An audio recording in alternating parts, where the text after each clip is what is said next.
Due east of Greenville on US 78, in about 8.5 miles, is Leland, Mississippi. Leland is blues country. I mean, all the Delta is blues country, but it's in Leland that we started to get our first taste of the Mississippi Delta as the land of the blues. And I talk about this in my forthcoming book, A Deeper South, so I won't tell you too much about this story. But my first time here with John, we met a guy playing his guitar on the sidewalk. Turns out his name was Pat Thomas. His father was James Son Thomas, who's a legend of the Mississippi blues. Son Thomas was also a really famous artist. He worked as a gravedigger for a while, and he would make these skulls out of clay and paint them. There's a blues museum in Leland that showcases some of these skulls of Son Thomas, which were also featured in an exhibit in the Corcoran Gallery in Washington, D.C. Son Thomas was in the second generation of great blues musicians. He was born in 1926, a couple of years before Robert Johnson made those famous recordings that set the standard for Delta blues. But he's not the only blues musician who's from Leland. Johnny Winter, a white blues musician, he's from Leland as well. You expect to run into the birthplaces of blues musicians all over Mississippi. But there's one person I'm pretty sure you did not expect to meet here in the Delta. I'm willing to bet that if you polled a random sample of people on any American street, of those people who are old enough to recognize Kermit the Frog and could point him out in a lineup, that 99 out of 100 of those people would not tell you that Kermit the Frog was born in Leland, Mississippi. Let's take a detour. My name is Pete Candler. I want to take you on a road trip through the landscape of memory in the American South. Starting in the Mississippi Delta, we're wandering our way across the region to end up in Atlanta, Georgia. And along the way, we're going to discover stories that you and I will not believe we've never heard before. This is The Detourist. Let's go.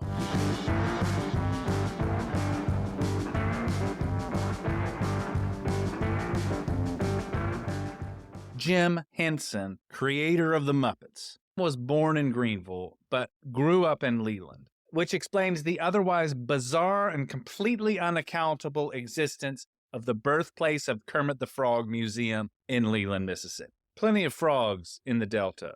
Probably plenty of frogs in Deer Creek, on the banks of which sits the birthplace of Kermit the Frog Museum. In that famous opening scene in the Muppet movie inside the Muppet movie, that is, Kermit is sitting on a log in what looks like a swamp, playing the banjo, singing Rainbow Connection. It's like a pretty iconic scene from the Muppet canon. That scene was originally supposed to be shot in Georgia, I guess in the Okefenokee or something. But it proved impractical, and this being Hollywood, instead of flying crews and camera equipment out to the Okefenokee swamp or wherever they were intending to do this, they cut down about 40 cypress trees and flew them back to Hollywood, where they were set up in a studio. An artificial swamp was created in some Hollywood backlot. And to achieve the effect of Kermit sitting on a log playing the banjo, the special effects crew for the film built a submersible for Jim Henson to lay down in underneath Kermit. And according to an article from American Cinematographer in 1979, the year the film came out, there was one instance when Jim Henson spent more than 3 hours underwater trapped inside this container. His only contact with the outside world was his little monitor, which gave him a visual account of Kermit's performance. I don't know if Jim Henson ever encountered singing frogs on Deer Creek in Leland, Mississippi as a boy, but I've spent enough time in the Delta to know it's entirely possible. If you didn't think of the Mississippi Delta as a land of surprises, well, there you go. We all expect to encounter the blues when we're in the Delta. No one expects to encounter Jim Henson, unless you happen to be a total Muppets nerd. And if you are, props to you, because they're awesome. But stay straight on US 82 for another 15 miles and you come into Indianola, Mississippi. Albert King was from Indianola. B.B. King, no relation, grew up in Indianola too. This place is saturated with the blues. It's populated by blues royalty. You encounter them everywhere. The concentration of so many great blues musicians may have something to do with the fact that Greenwood, the county seat of LaFleur County, was, according to the WPA guide, the heart of what is reputed to be the greatest long staple cotton growing area in the world.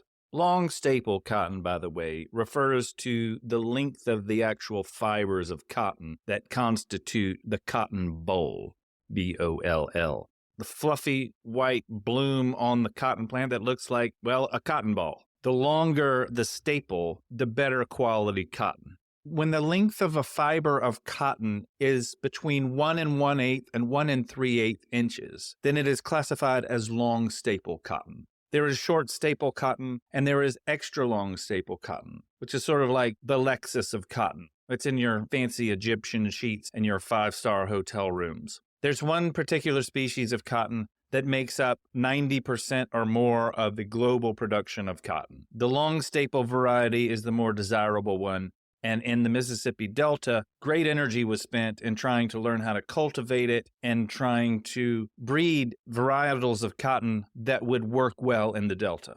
Almost the entirety of the WPA Guide's account of Greenwood has to do with cotton production. This was written in 1937, but the picture is not all that different from the antebellum period, in which the hard work of harvesting and processing cotton was entirely done by black crews. The cultivation of cotton and American blues music are intimately related to one another. One is a product of the other. And while the blues goes back well before 1937, the picture of ginning cotton in the WPA Guide hints at this intimate relation of music to cotton cultivation. The baled cotton goes from the gin to the compress, where Negro handlers unload and pitch it to another set of Negroes, who bust the bands with the band breaker and throw it into the press. The Negroes work rhythmically, singing and shouting at one another. The compress runs by steam, and each time the plunger goes up with the bale, the press gives a snort and lets out a puff of white vapor, making the scene noisy and exciting. I'm willing to bet that every single American owns at least one article of clothing that is made out of cotton, but we are so removed from what it takes to produce cotton and what historically it took millions of enslaved Africans to accomplish. Driving eastbound on US 82 towards Greenwood, you're surrounded by vast fields of cotton. Rows of telephone poles, like crosses, repeat one another in gradually diminishing size towards the horizon. It is a characteristic vista in the Mississippi Delta. It is beautiful, it is powerful, and it is also troubling in a certain way, or at least evocative of a very troubling history. I recently had a conversation with a musician friend who just returned from touring in South Carolina. And he said the mere sight of cotton fields in South Carolina creeped him out, which is not an inappropriate response.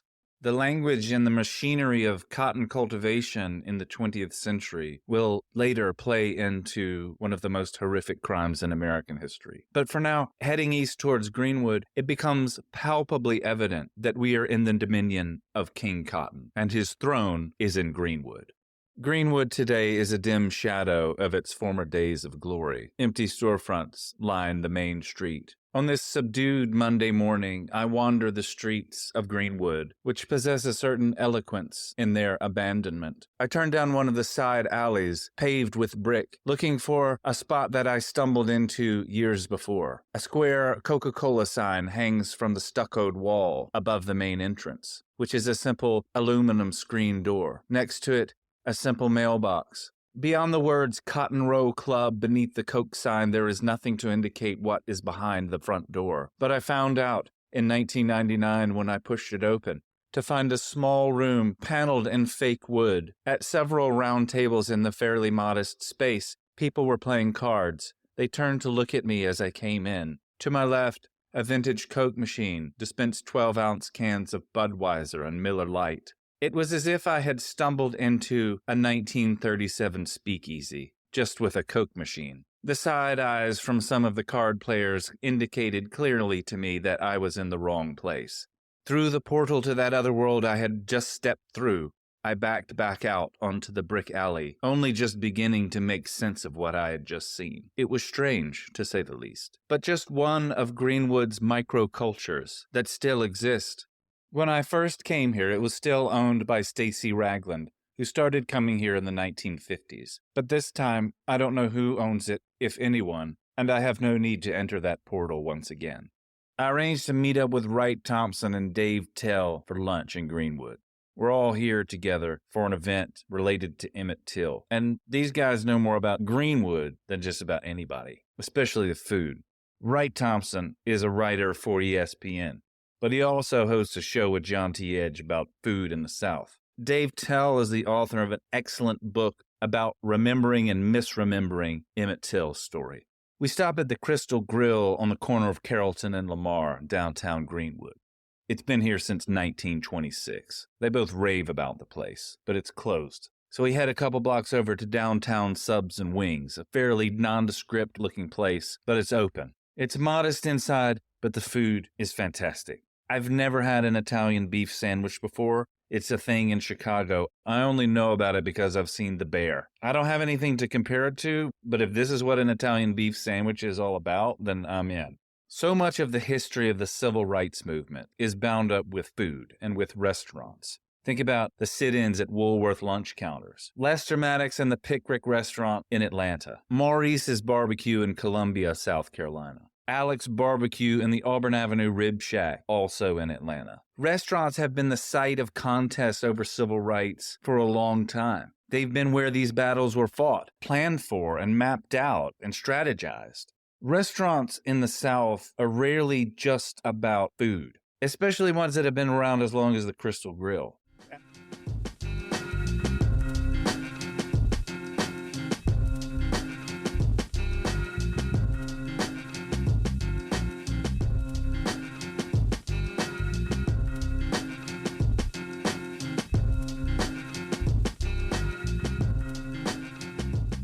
After lunch, Wright drives us around Greenwood. He tells me about Baptist Town, the historically black district of Greenwood, centered around the Black Baptist Church. We drive past Lusco's restaurant. I've never heard of Lusco's, but in this town, it's a legendary institution. The doors are shuttered. It's closed. It's totally empty. The round red Coca-Cola sign and the Lusco's name still hang above the awning. Apparently, someone has expressed interest in buying the restaurant and moving it somewhere else. They point me to a story about a waiter who worked here in the 1960s. His name was Booker Wright. In 1966, a documentary filmmaker called Frank DeFalita, working for NBC, came to Mississippi to film a documentary. It was called Mississippi, a Self-Portrait. At one point in the film, he interviews Booker Wright, dressed in a white dinner jacket, a black tie and white shirt, and black pants. Booker Wright runs through the menu at Lusco's. There is no paper menu. It is all audible. It's like a song and dance routine catered to the white customers at Lusco's. A classic arrangement in the South in the 1960s. An all-black staff dressed in formal wear, serving an all-white clientele. And to be honest, it's a little painful watching this because I've been to restaurants like this myself many, many times, including one I love in St. Simon's, where for a long time the wait staff has looked exactly like Booker Wright. It's been a few years since I've been back there. But at Benny's Red Barn on St. Simon's, there was a legendary waiter called Alvin who worked there for like 50-something years. And the way this guy would deliver the menu was poetry. It was beautiful. But watching Booker Wright tell his story really drives home how little of Alvin's story I really knew and how much he probably had to hide from the customers who loved him. But Booker Wright doesn't just stop at a demonstration of how he reads out the menu from memory to his clientele. He goes on to talk about how some of these customers treat him, how some of them treat him with respect and some treat him with disrespect. In the beginning of The Souls of Black Folk, W.B. Du Bois describes a fundamental characteristic of the Black experience as double consciousness. This sense of always looking at oneself through the eyes of others, of measuring one's soul by the tape of a world that looks on in amused contempt and pity. One ever feels his two-ness, an American, a Negro, two souls, two thoughts, two unreconciled strivings, two warring ideals in one dark body, whose dogged strength alone keeps it from being torn asunder. Booker Wright is double consciousness in the flesh. He is the embodiment of what Du Bois is describing. While working at Lusco's, he puts on a show. He puts on a happy face. He makes it clear how important it is that he smile at his customers, no matter how poorly they treat him. In addition, Booker runs his own restaurant called Booker's Place a few blocks away from Lusco's, where he behaves as he wants to, where he can be himself and not put on an act. In its day, Booker's Place will be a haven for traveling musicians like B.B. King. It will be one of those restorative stops for civil rights workers. But when the documentary airs in 1966, immediately Booker experiences backlash. That night, Booker's Place is burned. Booker himself is pistol whipped by a local policeman and hospitalized. And 7 years later, Booker himself is murdered by a disgruntled customer at his own restaurant. Barely a month after the documentary film aired on May the 1st on NBC, Stokely Carmichael was in Greenwood, as he had been numerous times, as the leader of the Student Nonviolent Coordinating Committee, SNCC. He replaced John Lewis, the future representative from Georgia, in May of '66. That summer in 1966 was the summer of James Meredith's March Against Fear, a 220-mile march from Memphis to Jackson, in which Meredith, the first black student admitted to the University of Mississippi, wanted to draw attention to the persistent racism in his home state. On June 6th, James Meredith was shot 3 times with a 16-gauge shotgun by a white shooter named James Aubrey Norvell. Meredith survived the shooting, but he was too badly injured to continue the march. So members from the SCLC, including Martin Luther King, and members of SNCC, including Stokely Carmichael, took up the march. 10 days after Meredith was shot, a crowd of about 600 had gathered in Broad Street Park in Greenwood. Carmichael had been arrested for putting up tents to accommodate the marchers who took up Meredith's mission. The crowd included Charles Evers, who succeeded his late brother Medgar as director of the Jackson NAACP. According to Carmichael, Charles Evers vowed never to set foot in Greenwood ever again because it was the hometown of Byron DeLay Beckwith, his brother Medgar's murderer. As he tells the story, Carmichael writes, "By the time I got out of jail, I was in no mood to compromise with racist arrogance. The rally had started. It was huge. The spirit of self-assertion and defiance was palpable. I looked over that crowd, that valiant, embattled community of old friends and fellow strugglers. I told them what they knew, that they could depend only on themselves, their own organized collective strength. Register and vote. The only rights they were likely to get were the ones they took for themselves. I raised the call for black power again. It was nothing new. We'd been talking about nothing else in the Delta for years. The only difference was that this time the national media were there." He told the crowd, "The only way we gonna stop them white men from whipping us is to take over. We've been saying freedom for 6 years and we ain't got nothing. What we gonna start saying now is black power."